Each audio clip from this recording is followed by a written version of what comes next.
예, 거기까지군요. 예, 제가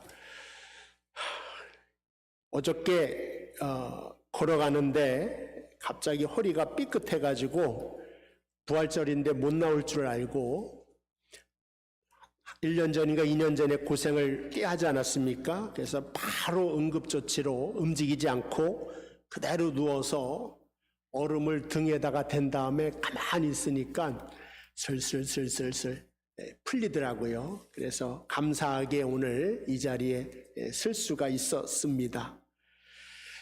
세월이 사람의 몸을 그냥 두지 않습니다.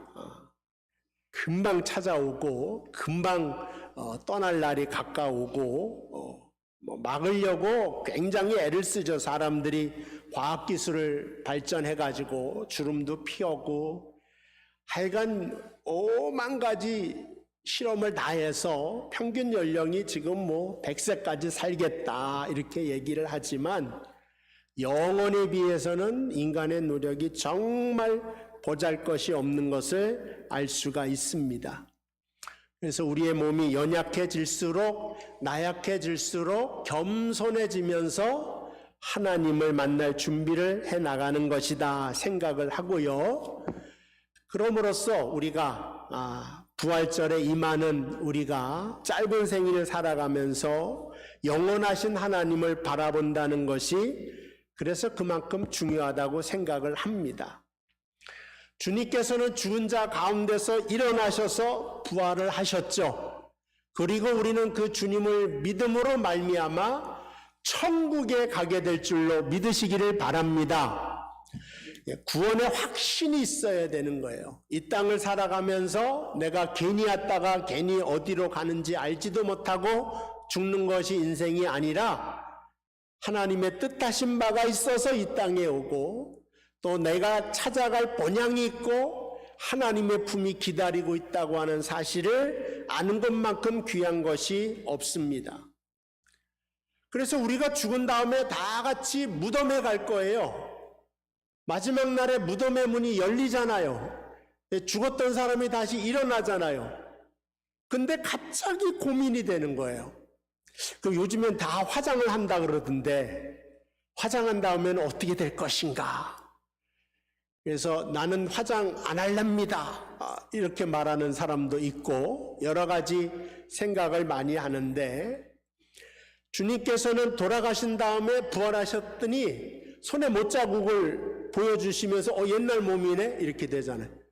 창자국을 보여주면서 옛날 몸이네. 그래서 우리도 크게 오해를 하고 있는 거예요. 이 몸으로 일었으면 젊을 때 죽은 사람이 영원히 젊은 몸으로 가지고 있고 꼬부랑 할아버지 할머니 돼서 죽은 사람은 그 몸을 가지고 살아가는가 보다.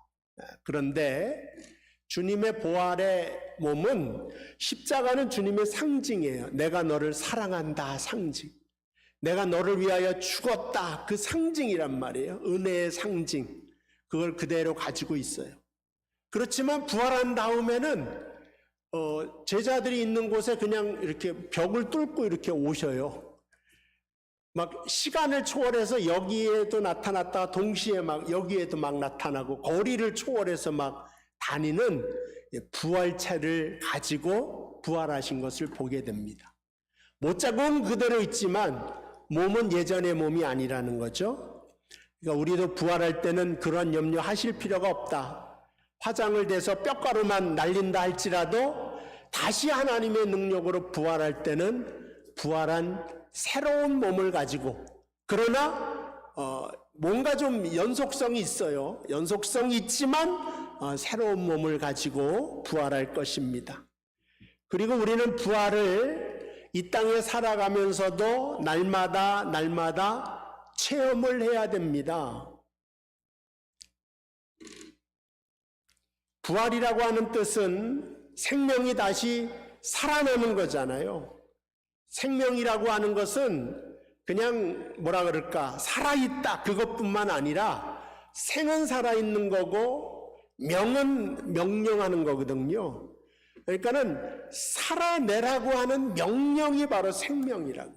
어떻게 살아나느냐? 늘 우울하고 늘 패배의식 속에 살아가라고 하는 것이 아니라 예수 그리스도와 함께하는 내가 싱싱하게 살아나라고 하는 것입니다. 근사한 삶을 살아내라고 하는 것입니다. 그거를 성경의 언어로 거룩이라고 말하는 거예요. 세상 말로는 뭐라 그럴까? 하여간 활력 있고 싱싱하고 희망과 소망을 가지고 살아가라고 하는 뜻도 되는 것입니다. 우리가 살아가다 보면 우리 주변에 흑암이 많이 있잖아요. 어둠도 존재하지 않습니까? 나를 실망시키는 것도 있지 않습니까? 그 가운데서 그것을 뚫고 일어날 때 그거는 또 다른 부활이다. 이러한 부활의 삶을 체험하면서 내가 마지막에 진정한 부활의 주님과 함께 다시 일어날 것을 꿈꾸는 것이 바로 부활절의 의미인 것인 겁니다. 예수의 부활을 이야기하면서 한숨과 우울 속에 사는 크리스찬이 있다면 오늘 이 시간 부활절을 다시 한번 되새기면서 주님, 내가 부활의 주님을 만났는데 아직도 내 삶은 왜 한숨과 우울 속에 있는 것입니까? 기도하시면서 새롭게 다시 시작하는 하루가 되시기를 주님의 이름으로 축복을 드립니다. 하나님은 저하고 여러분이 기뻐하기를 원하십니다. 쉽게 말해 행복하기를 원하신다는 거예요. 근데 문제 속에 살면서 주눅들어 살면서 그냥 생명력 있게 살아가야 될 인생이 찌그러져 있는 인생으로 산다면 오늘 그 사람에게 필요한 부활절이다. 그 사람에게 필요한 부활의 주님인 것입니다.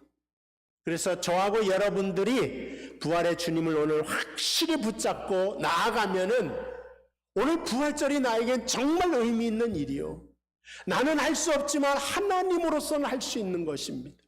나는 할 수 없지만 성령님으로는 할 수 있는 것입니다. 나는 할 수 없지만 주의 말씀이면 가능한 줄 믿으시기를 바랍니다.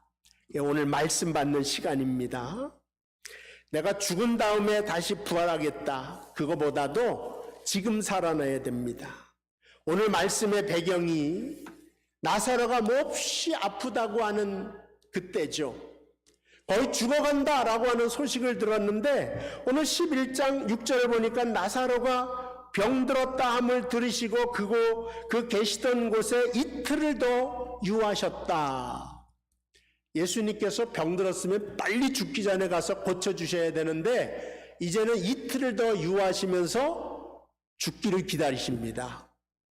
그러니까 내가 생명의 주인이고 내가 부활의 주님인 것을 확인시키기 위해서 오늘 말씀에 죽은 나사로를 살리는 것을 기록하기 위해서 일부러 그러셨다고 하는 것을 알 수가 있죠. 죽음의 공포 속에서 있거나 모든 사람이 다 죽을 운명이죠. 그 모든 사람에게 메시지를 주는 거예요. 우리 인생은 하나님의 자녀는 이 땅에서 100년 사는 걸로 끝나지 않는다. 반드시 내세가 있는데 다가오는 세상이 있는데 그 세상을 내가 너를 위하여 준비해 놨다라고 하는 메시지를 주지 않습니까? 그런데 예수를 20년 30년 믿어도 부활의 주님은 그런가 보다 글자로만 생각을 하고 내 마음속에 그것이 소망이 안 단다면 믿음이 있다 말할 수가 없는 것입니다. 하나님 말씀에 약속을 하고 있어요. 나는 부활이요 생명이라고. 반드시 사람은 영원히 사는 존재가 된다고 하는 언약의 말씀을 주시면서 우리에게 천국을 소망할 것을 알려줍니다. 학교 다니다 보면 꼭 일진 같은 사람이 있죠. 괴롭힌단 말이에요. 전학 온 아이들 데려다가 괴롭혀요. 사람이 착한 줄 아는데 착하지 않습니다. 나보다 약하다 그러면 학교에서 막 괴롭히더라고. 저는 이제 공부를 잘했기 때문에 싸움은 못해도 원래 대한민국 학교는 공부 잘하면 최고입니다. 망고의 땡이야. 공부 잘하는 애가 이렇게 어디 가서 도둑질을 하잖아요. 그래도 그럴 만한 이유가 있겠지. 그렇게 생각을 해요. 근데 공부 못하는 애가 뭘 이렇게 주인도 없는 걸 주웠잖아요. 그럼 너 그거 훔쳤지. 이렇게 된다고요? 그건 이제 중요한 게 아니고, 이 흑암의 권세가 이렇게 우리를 억눌러요. 사단과 마귀가 하나님의 자녀가 소망하지 못하도록 억눌른다고요. 근데 부활의 주님께서 말씀하시기를 내가 이러한 흑암의 권세를 이겼다. 저희들이 우는 사자와 같이 너희를 덮치려고 하는데 내가 그의 이빨을 다 뽑아버리고 발톱을 다 부러뜨렸다. 너를 해할 수가 없다. 그래서 더 이상 절망 속에 지낼 수가 없다라고 하는 선언을 하는 날이 부활절이고, 그 메시지가 우리의 영혼을 울릴 때에 우리는 또 다른 내일을 희망 있게 살아갈 수가 있는 것입니다. 그걸 말씀해 주기 위해서 나사로가 죽은 다음에 가보니까 이미 죽은 지 나흘이나 됐어요. 예수님은 3일 만에 부활했는데 나사로는 낮이라 나흘 만에 부활을 합니다. 나흘이나 되니까 다 울고 있으니까 그 동생이 너무 흐느껴오니까 내 오라비가 다시 살아나리라 이런 말을 했어요.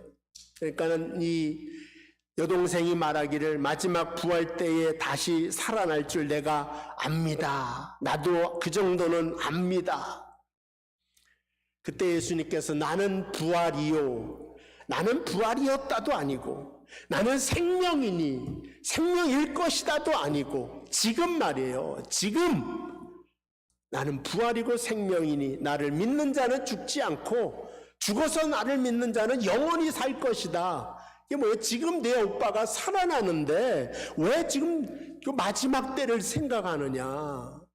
지금 부활의 주님을 만났으면 마음이 새로워져야 되는 거예요.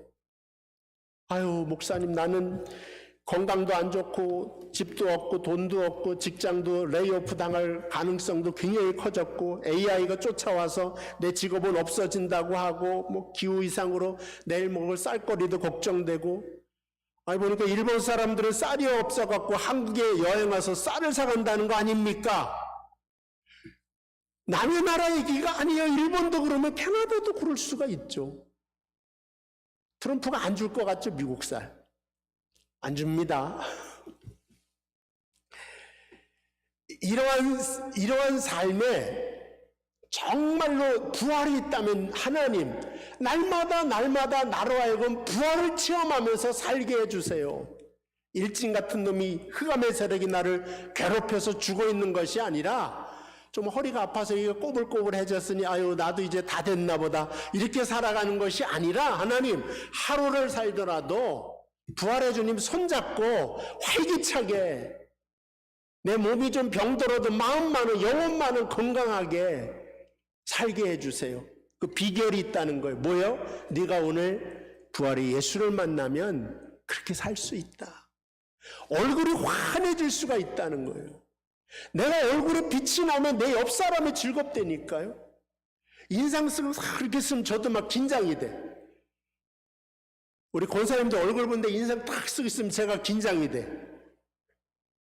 쌩글쌩글 웃으면은 저도 막 웃음이 나오고, 그게 아마 모든 사람이 마찬가지일 겁니다. 여러분들 가정에 여러분들이 햇빛이 될 수 있게 되기를 주님의 이름으로 축복을 드립니다. 구약 성경에 보면 바라라고 하는 단어가 창조하다는 뜻인데 창세기에 나오겠죠. 근데 창세기보다 더 많이 나오는 이 바라 동사 이사야서에 17번이 나옵니다. 왜냐하면은 그 당시에는 아수르라고 하는 나라, 이 중국 같은 나라인데 정말 강성하게 일어나서 곧 삼켜 먹으려고 그래, 이스라엘을. 그러니까 사람들이 다 부들부들 떨고 있어요. 근데 그것뿐만 아니라 그 뒤에는 소련이 있잖아요. 바벨론이 또 막 들고 일어나려. 아직 걔는 이제 일어나기 전인데 흉흉하게 소문이 아수르만도 벅찬데 이제 그 바벨론이 막 일어나려고. 그러니까 사람들이 다 우리는 쬐끄만 나라고 다 죽었구나 그럴 때 이사야가 하나님의 영감을 탁 받고 바라라고 하는 나라, 하나님은 창조하시는 분이다. 어떤 뜻이냐? 하나님은 일을 하시는 하나님이다. 왜 이스라엘을 향하여 일하지 않겠느냐? 그렇게 우리 선조가 일제시대 때도 나라 망했다고 다 끝났다 그랬는데 기독교인들은 부활의 신앙을 가지고 있기 때문에 나라와 민족을 위해 기도합니다. 민족 34민 중에 반 이상이 기독교인이에요. 거기에는 동학 저기도 있고 불교도 있고 천도교도 있고 막 여러 종교가 다 있는데 기독교인이 그 당시엔 쬐끔 30만 그 정도 됐어요. 그래서 반 이상 차지하는 것이 부활의 신앙이 살아있으니까 나라는 망해서 이제 끝났다고 생각하면서 다 친일파가 되고 이름도 다 일본 이름으로 바꿔 나가는데 믿는 사람들은 아니다. 하나님은 일하신다. 하나님은 창조하신다. 어디서 배웠겠어? 이사야서 읽어보세요. 이사야서에 그게 나온다니까요. 그래서 하나님과 꼭 매치되는 거니 창조하다. 예수님께서 이 땅에 오셨을 때 딱 매치되는 단어가 있는데 부활시키다. 이거랑 매치되는 거예요. 다시 살게 하는 것이 예수님이다. 다시 살고 싶은 마음이 일어나게 하는 것이 예수님이다. 예수님이 하시는 일이 죽음 속에서 흑암 속에서 절망하는 나를 구원하기 위하여 오셨다고요. 그러면 기도를 하셔야겠죠. 목사님이 흑암 속에서 신음하는 나를 위하여 예수님께서 오셨다고 했는데 내 마음엔 아직도 왜 먹구름이 많습니까? 질문하시면서 내 마음에 왜 부활의 주님이 없습니까? 질문하시면서 사모하게 될 때 내 심령 가운데 부활의 주님이 충만하게 역사하실 줄로 믿습니다. 그래서요, 우리도 주님이 우리를 살리셨듯이 우리의 주변을 살게 해야 됩니다. 어떠한 상태에 어떠한 형편에 놓여 있든지 옆 사람에게 말을 해줘요. 왜 한숨 쉬고 있어? 나까지 처지게 일어날 수 있어. 달라질 수 있어. 변할 수 있어. 새로워져. 영원하지는 않아. 네가 고민하는 거, 내가 지금 힘들어하는 거 영원하지 않아. 달라지고 변화받을 수가 있어. 상한 마음을 위로해주고 희망을 줘야지. 그래, 잘 생각했다. 너는 늦었다고 생각하는데 그건 맞는 거야. 너는 끝났다고 생각하는데 진짜 끝났을 거야. 주님께서 나사로야, 너는 죽었는데 진짜 죽었다. 다 울고 있는데 나도 같이 울어야 되겠다. 이렇게 말씀하지 않고 무덤을 향하여 이제 냄새가 막 나는데, 시체 냄새가, 나사로야 나사로야 일어나 나와라. 아무도 그 말을 못하는데 예수님 홀로 그 말씀을 하십니다. 그러니까 똑같이 예수님의 제자된 저하고 여러분이 다 끝났다고 생각하는 친구에게 가서 끝나지 않았다고 하는 사실을 말해주며 다시 시작하자고 용기 있는 말을 해줄 수 있는 사람은 부활의 신앙을 가진 사람인 것입니다. 죽었어도 다시 살아나고 끝났어도 다시 시작하게 만드는 것이 부활의 주님을 만난 사람의 신앙입니다. 만나지 않고 글자로만 알면은 이게 살아 역사하지 못한다니까요. 그래서 우리 지금 소망하면서 기도를 해야 돼요. 하나님, 더 충만하게 해주세요. 내가 부활을 믿습니다. 이거는 나사로 누이 동생 얘기죠. 부활을 믿습니다. 부활할 거예요. 그렇죠, 부활. 지금 하라는 거예요. 지금 예수님이 나와 함께 계시고 내 손을 붙잡고 계시고 내일은 다른 태양이 나를 위해 뜰 것이다. 이러한 희망 속에서 살아가는 것이 부활의 메시지인 것입니다. 에디슨이라고 하는 사람이 32살에 백열등을 딱 발명을 했죠. 한마디로 떴어요. 미국에서 완전히 떴는데 실험실도 크게 차리고 투자금도 받아가지고 막 돈도 싸두고 그러는데 67세에 실험실과 공장에 큰 불이 나서 잿더미로 다 타버렸어. 그동안 연구해놓은 것도 다 타버려서 자료도 없어요. 끝이구나. 근데 에디슨이 말하기를 나는 67세이다. 그래서 다시 시작할 수 있다. 그랬다고요. 그 당시에는 환갑도 굉장히 귀한 나이지 않습니까? 그걸 넘겼어요. 나는 67세다. 그래서 다시 시작할 수 있다. 이게 부활입니다. 내가 할 수 있는 부활의 신앙의 고백입니다. 내가 87세다, 97세다. 그래서 다시 시작할 수 있다. 그리고 만든 게 배터리예요, 배터리. 에디슨이 배터리를 만들어서 전기차를 굴렸다니까, 그 당시에. 아시는 분은 아시겠지만, 그 당시에 전기차를 굴려서 전기차로 다 나갈 줄 알았는데, 텍사스에서 석유가 나오니까는 그게 없애져 버려서 문제지만, 이 건전지를 발명을 한 거예요. 그리고 나서 이건 나무로 만들었지만, 콘크리트 주택을 또 발명을 해서 이거 튼튼해서 100년 간다. 물론 한국에는 30년, 40년만 되면 재건축하자 그러겠지만 원래는 100년 이상씩 하지 않습니까? 그 다음에 녹음기도 만들고 축음기도 만들어서 음악도 쫙 흘러나오고 더 왕성하게 발명을 하고 일을 하는 사람이 된 것을 알 수가 있죠. 그런 사람이 쇠도 없이 많아요. 오히려 젊은 사람은 우울한데 나이 드셔서 인생의 지혜가 쌓이면서 그 역량이 커지는 거죠. 그러니까 젊은 애들은 작은 고난에도 픽 쓰러지고 절망하는데 나이 든 사람은 이거 다 지나가는 거 알잖아요. 그러면은 이미 다 어차피 지나갈 거. 내가 술을 퍼마시면서 절망 중에 지나가나 희망 중에 지나가나 똑같잖아요. 절망하는 사람은 근데 죽을 맛인데 희망을 품고 기쁘게 이 고난을 이겨나가는 사람에겐 끝없는 자긍심과 자기 자신에 대한 뿌듯한 그 마음이 있다고요. 뿌듯해요.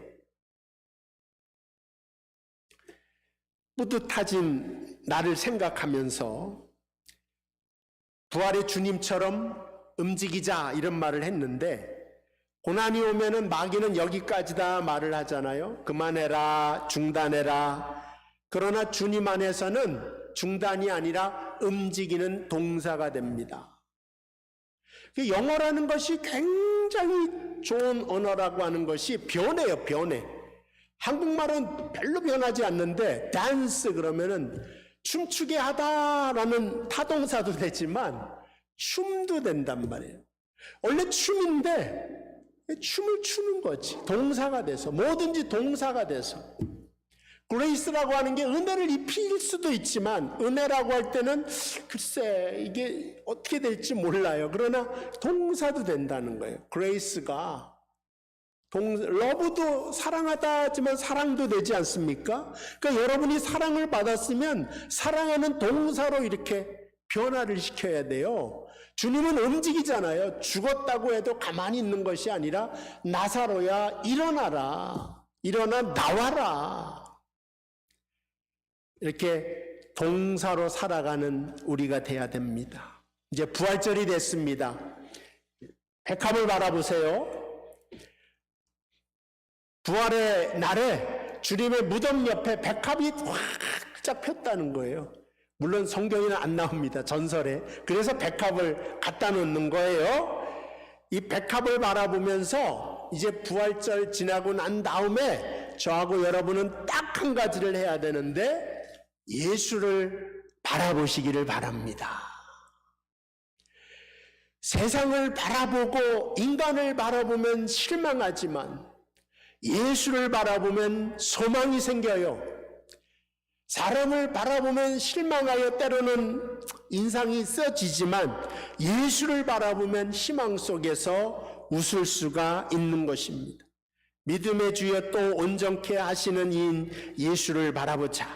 그는 그 앞에 있는 기쁨을 위하여 십자가를 참으사 부끄러움을 개의치 아니하시더니 하나님 보좌 우편에 앉으셨느니라. 우리 다 같이 일어나십시다. 160장